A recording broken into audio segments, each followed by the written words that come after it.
ఏంటంటే శిలార్ గారు పొద్దున్నే బ్యాటరీలు పీక్కున్నారేంటి? లేదండి, బండి కొని 3 నెలలు అవుతుందండి, బ్యాటరీ స్టార్ట్ అవ్వట్లేదు. అది వాటర్ చెక్ చేసాము. నిన్న కూడా బండి స్టార్ట్ చేశారు కదా?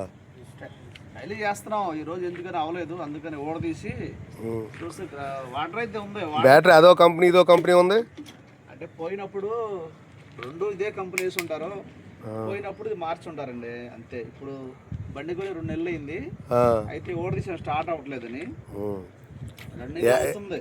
ఇప్పుడు ఛార్జింగ్ ఇస్తే అవుతాయా చూద్దాం. 2 సంవత్సరాలు అయితే డేట్ అయితే దాటిపోయింది.